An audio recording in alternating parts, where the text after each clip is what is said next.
Like, It's sorting footballers out, isn't he? something like that, mate. Yeah. So Then about this, us boxers. yeah, indeed, mate. Right, let's start, shall we, pal? Yep. Good evening. This is Last Bell Boxing, proudly sponsored by LW Liftings for all your construction logistic needs. I'll get that out in a minute, mate. Joined by absolute star of a fighter, Liam Dring. How are you, pal? I'm good, thank you, mate. Are you? Yeah, really, really, really good, mate. So before we get into your next fight, Okay. tell me a little about this new moniker you've got, the Boxing Joiner. Well, obviously, I work on site. I'm a joiner. I'm just wanted to bring my boxing into my joinery into my boxing a bit more. So obviously, I want to see them all in eye visors and stuff like that. But it's mainly what I do as my main job at the moment. So I don't see why I can't bring it into it, if you know what I mean. Absolutely, yeah. I am a joiner and I am a boxer. Absolutely, mate. And for people watching this interview, mate, and watching the show that often watch these massive shows and think boxers get paid an absolute fortune, break down how difficult it is on a small old show and your budgets that you have, and tell us why you need a full-time job. So obviously, you need a full-time job to pay your bills back home, all your food, put food on the table, stuff like that. Because on these small hall shows, it all comes down to selling tickets.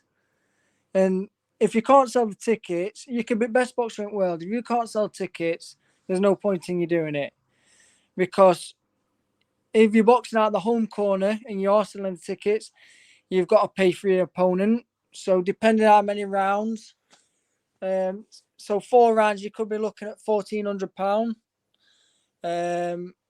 Like when I boxed Ben Norman, it was £2,500. You know what I mean? So and that was 10 rounds. So it all changes, and then the promoter wants £1,000 or off. So people think, oh, that money just goes into your back pocket, and it doesn't. So once you've obviously paid all your overheads, you do get a percentage of the money, but also then your trainer gets 25% cut. Yeah. But obviously training you throughout the year and throughout your camp and stuff like that, doing your corner, doing your wraps, all sort of stuff like that. So when it comes down to it, and I've had this conversation with numerous fighters in your positions, currently fighting on small old shows. Obviously, dreams to get onto a massive show and earn some big money. You're in a position at the minute where you sell tickets. As you've just said, you go through the situation of paying everybody else before you get anything out of it yourself. I'm guessing a lot of the time you come away with nothing out of your fights. I am. Oh, definitely. I've definitely come out with nothing, and I've had such as obviously my manager Mike, and my trainer Jay. Yeah. Because I've not earned enough, they've not took anything off me neither before. So, in ways of that, they do help you out massively, as well as train you, make sure you're doing on the right path. They're like, they want the best for the boxer. And if that means if that means them losing out once or twice, then they'll do that, if you know what I mean. So, a big thing for fighters fighting on smaller shows is sponsorship. Yes. Tell us a little bit about, name all your sponsors, mate. Get them out there so they can, because realistically, without those sponsors, I'm guessing it's difficult for you even to be able to train.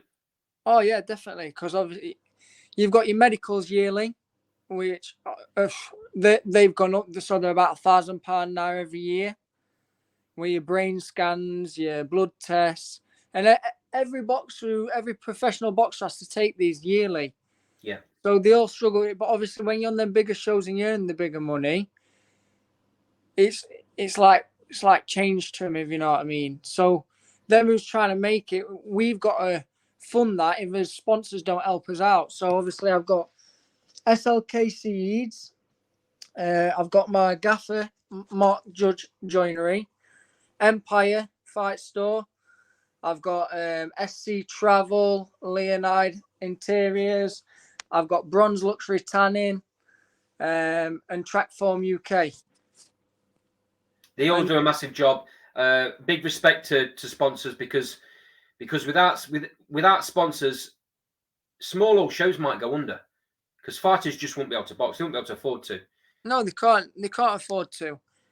It's like if you couldn't sell, like I say, go back to the tickets. If I couldn't sell the tickets, I can't afford to pay my opponent unless it's coming out of my pocket. Yeah. And then I'm not earning anything, and Jay and Mike's not earning anything, or any trainer's not earning anything. So what's the point? You're going in there as well to put yourself in danger. Is it really worth it? If you know what I mean? Obviously, for me, there's the dream there. I want to make it to the top, so I put myself in that position to do that. Like back in amateurs, I boxed for a trophy. You know what I mean? So the money makes no odds to me, really. I'm doing it for the dream. It's just the end. It's just the end goal to be able to fight, right? Oh yeah. That's what you want. You want to fight. You want to get the experience under your belt all the time. Okay, so you're fighting out of Shinfield's gym. Yes. With Jay Shinfield as your main coach, and now the addition of John Morgan. Yeah, John Morgan. Yeah. Is given a different dimension to the gym. Myself and Carl and Last Bell Boxing have been lucky enough to come down to the gym a couple of times. Thank you to Shinfields for allowing us to do that and interview you boys. I was pleasantly surprised at what I saw when I was down there. And what I mean by that is it's old school. You don't see many gyms like this anymore. Fighters having to wear layers of clothes because of how cold it is, and it makes you work harder. Yeah, definitely. It's great to see, and what it also brings, and the first time we walked in, was the first thing that hit me was the camaraderie, and the way you guys are with each other. It brings each other along. You know, you're ripping the mick out of each other all the time. Jay's always having a pop at you about your personal plate on your car. But it's great to see, and it keeps you all in a very good frame of mind. But it's brilliant to see the old schoolness of the gym. I think it's great. And for people that don't know, there's been numerous champions come out of that gym. Oh yeah, there's been loads. The talent on the wall, mate. I was staggered. I knew certain fighters that had come out there and won stuff. I didn't realise how many. It's endless. So they're doing a fantastic job, the gym, and I thought it was worth giving them a shout. When did you first join Shinfields? I'd say I've been with Shinfields now about 4 to 5 years. So obviously I was there through COVID, but I didn't fight through COVID, but I was still training because obviously I'm classed as a professional athlete, so I was still allowed to train. Luckily enough, so obviously we probably had a year or year and a half where we had nothing, but we were still training, we were still on it. And like you say, you go back to the old school, and it's very old school. You know what I mean? You got it's old school techniques. Like tonight there's me and another lad from the gym. We've been outside in dustbins in cold water after a hard training session, like an ice bath. You know what I mean? It's brilliant.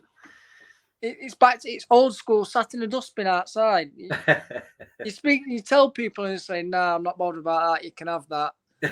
It's what you have to sacrifice and what you do as a fighter to make yourself better. Absolutely, mate. Completely agree. Moving on to your next fight. So September the 9th. Yeah.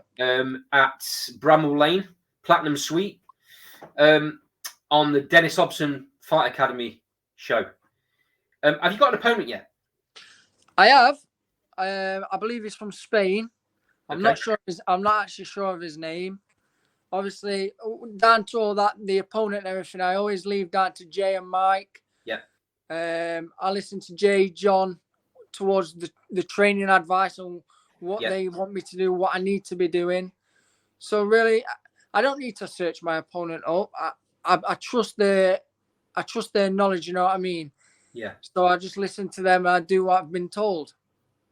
I mean, quite often on smaller shows, you get especially when the opponents are coming from abroad, you get opponents pull out at quite late notice, and you get opponents jumping in at late notice. How difficult is that to kind of get your head around? I mean, sometimes you won't get your opponent till maybe a week out from the fight. Yeah. And then obviously you know Jay's very professional, and so is John. They're always going to do the right thing by you. They're never going to put you in with a fight with a fighter that you're not prepared for. So that you know, that isn't a worry at all. And I'm assuming they tailor your last couple of weeks of fight camp to the specific opponent that's been arranged. Yeah, definitely. Obviously, you spend weeks training hard, and then, like I say, the last few weeks you're training to box that opponent. Yeah. But at the end of the day, you're a professional fighter, so no matter what gets thrown in front of you, you should be able to cope with that. Or you should have been in the game long enough to be able to work your way around that. You know what I mean? Like you say you've got 6 rounds, you go in there that first round, you find what it's like, but you're going to go in there to do what you want to do, not what he wants you to do. Absolutely, mate. And that's what it should always be about, of course. So once this is out of the way, you've already said it, that you want to win titles, you want to make it to the top. You're currently sat at 7-1, with your only loss being against Ben Norman in a very, very, very close fight. Scored by the referee, which, in my opinion, at any level, fighting for any belt shouldn't have just one person judging. He scored that fight 96-95, I believe. That's Yes. how close. That's how close it was. 1 point over 10 rounds, yeah. Yeah, which is obviously very, very tight. And the thing with a referee scoring a fight is, in my opinion, sometimes they're a little bit too close to the action and they can miss things, because fighters will put a shot in on the blind side of the referee and he's not going to score that because he's not going to see it. Yeah, whereas judges sat round the ring have got they're sat a bit further back and they can see maybe that little bit more.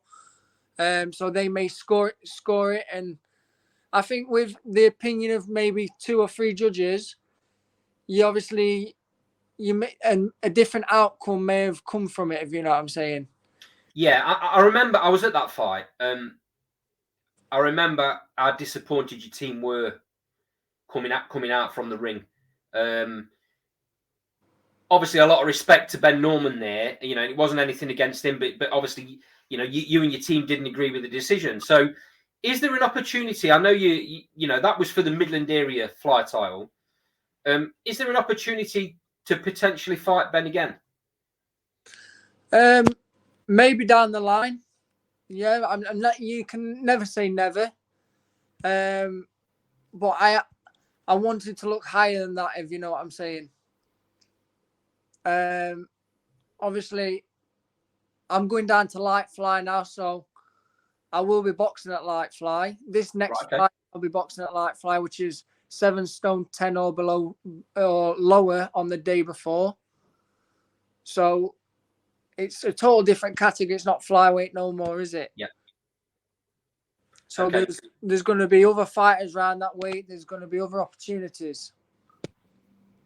Do you think you've got to a point at fly where the opportunities that should be coming your way are not coming your way?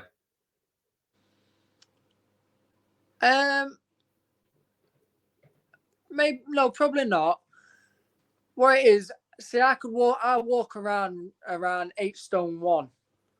So me boxing at flyweight, which is the limit's 8 stone. Yeah. You know what I mean? I can definitely get further down than what I have. So that's why the reason why we're going for the light fly. Okay. Do you think this is the last fight you'll have this year? And then, if that's the case, what are you looking for out of 2024? It probably will be the last fight. It may not. it's same as. I think it just happened. Our all plans out really. I think it's down to obviously Jay and Mike to decide what's best next, what's to happen. If it is my last fight, and obviously I want to look towards a Commonwealth or something like that in 2024. But we'll see. We'll see what comes. Mate, the talent's there. It's obvious for anyone that's watched you to see. I love your attitude and the way you go about your business. It's a pleasure to watch you, mate. So before we let you go, I just want to I want to put you under the microscope a little bit and get some predictions off you. Oh, so coming up this weekend, Liam Smith vs Eubank 2. Firstly, did you see the first fight? I did. To be honest with you, I didn't really watch it. No. I don't really watch a lot of the boxing on TV because, well, I go to bed early. You know, when we're working on site, I'm up at 4:15. Right. Most days, if not 5, to get to work because obviously I've got to travel to work. Yeah. So I go to bed early, and I miss out on seeing some of the fights. So, say if I've been at work all day, when I get home, I'm just shattered. So I just go to bed anyway. That's the side of the business. That's the side of the sport that no one sees. And you touched on this a bit ago that our difficult it is to juggle both, having a full-time job and getting your training in. So you're up at like 4:30. You're doing a full day's work, and then you're going down the gym. Yeah. Exhausting, but that's what it takes at this level, right? Yeah, definitely. Yeah. It's like, so I've been going to work early in the morning. It's like say getting up at 4:30. I've been getting to work, and I've been going on a run before I start my day on site. So I go for a run there, get changed and everything, do my day, then I go to gym again. So, absolute beast. I have come home tired. You know what I mean? It's hard. Yeah. You just got to keep going till obviously one day, hopefully, I make it. There's been a lot of controversy in boxing just recently, mate, about people getting caught with drugs in the systems, steroids in the system. Obviously, Alicia Baumgardner being the most recent one. Yeah, I've seen it. Dillian White, and then obviously the probably one that's probably hit the most headlines and still rumbling on is the Conor Ben situation. I'd like to get your opinion on what you think about this whole scenario, because it seems to be happening more and more often just recently. Obviously it's wrong. It shouldn't be happening. The professional athletes, they should be watching what they're taking. They shouldn't be taking drugs. Why cheat? You know what I mean? Why cheat? What's point? If you're going to be a winner through hard work and dedication and being clean. Yeah. There's no need to go and cheat to win, if you know what I mean. If you're good enough, you're going to win. If you're not, then you're not going to win, are you? You're not going to do it. And it also begs the question, don't it? And there's no way of knowing, but it makes you wonder how long these people that are getting caught, you know, it makes you wonder how long they've been doing it and have they been getting away with it for so long. Boxing's a dangerous enough sport as it is without people taking advantages like that.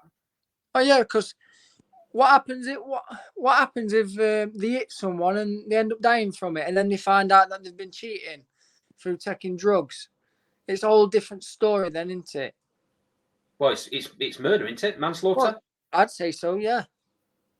You know, it's a crazy world boxing at the minute, and something needs to change, in my opinion. You know, do they get tested enough? Do they get tested often enough? You know, it seems to be that they only kind of get picked on by VADA when they're in camp. Yeah. What about the rest of the time? I thought VADA did it. What's it called? I thought they did it where where they could just turn up. Yeah, well, yeah, but you've got to be signed up to, haven't you? Turn up and they It's never know voluntary, isn't it? So if you don't sign up for to join the VADA pool, they don't test you. Yeah. Just you, CAD. You know, it just seems that there's not enough, is what I'm saying. It like, you know, they'll test people more when they're in camp for a build up to a fight.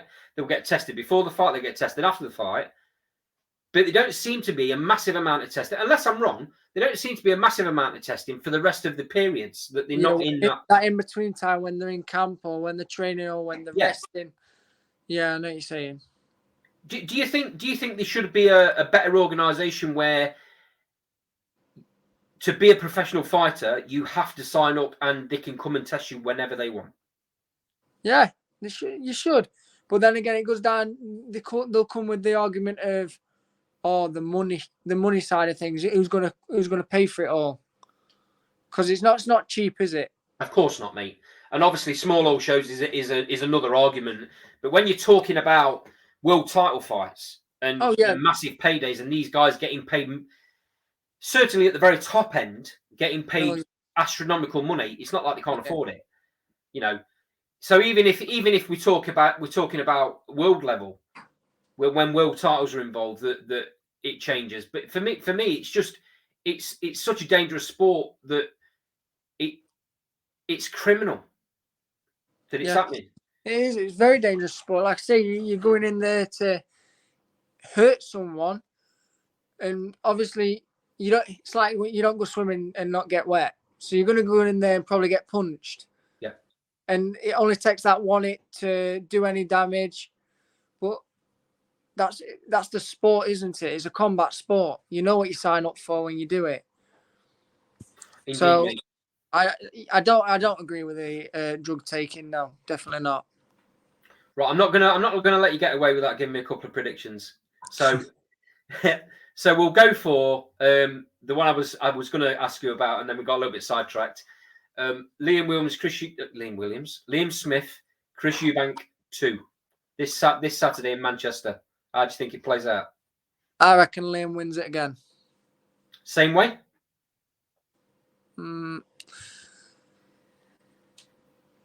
Probably, yeah. Do you think there's any sort of an argument that, I mean, Chris Eubanks, for his whole career, he's shown he's got a really, really good chin normally.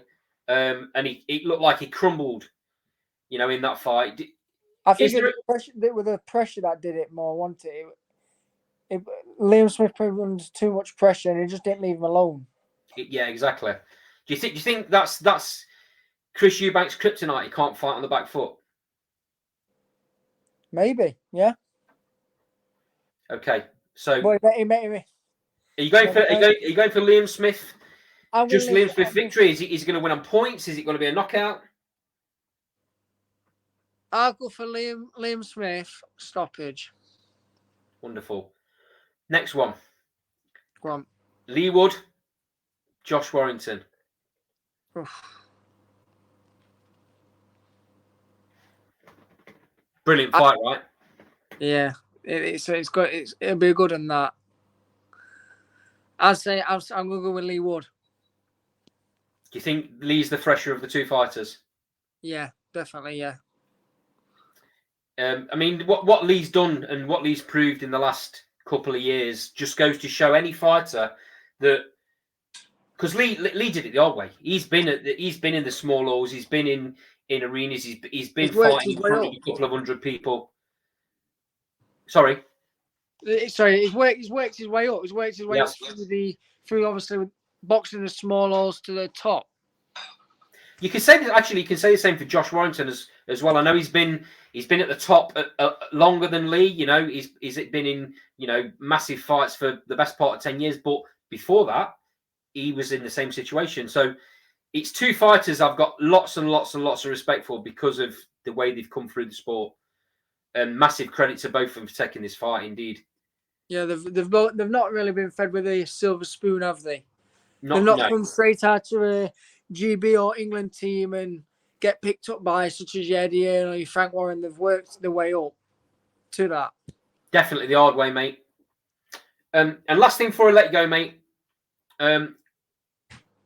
Just give me a little bit more of a shout out for your team, what they do for you, and the gym in general. So obviously, I want to say a big shout out to Mike for sorting all the stuff behind the scenes out. Jay and John for training me. Don't forget Steve Eads for the corner. A good man, and he also sponsors me. Empire Fight Store for all my gloves, wraps, tapes. Judge Joinery. Oh, it sponsors some new kit. Just support me at work as well. Then I've got SC Travel. They help pay for my medicals. Leonide Interiors. They've gave me money towards medicals, towards things. And Bronze Luxury Tanning Studio, keeping me tanned all the time, aren't they? and that's the priority one, right? I've got Trackform UK as well. Same again. Supporting me with a kit. And just everyone really, they've all supported, either gave money or bought tickets. You know what I mean? Buying tables to my fights and stuff like that. It all helps. Like Judge Joinery, say last 2 fights I've had, bought two tables. You know what I'm saying? They all help, and it's I can't thank them enough. And last one, mate. Speaking of tickets, anyone watching this that want to come down and see you, how do they go about getting tickets off you for this fight? There's a week left to go. Message me on Facebook or Instagram at Liam Dring. Mate, we'll put those in the comments at the bottom of the interview. People can contact you there. Firstly, from us, good luck for the fight, and we'll see you back down the gym very soon. Liam, thanks for joining us. This has been Last Bar Boxing. Good luck, mate. Thank you very much. Cheers.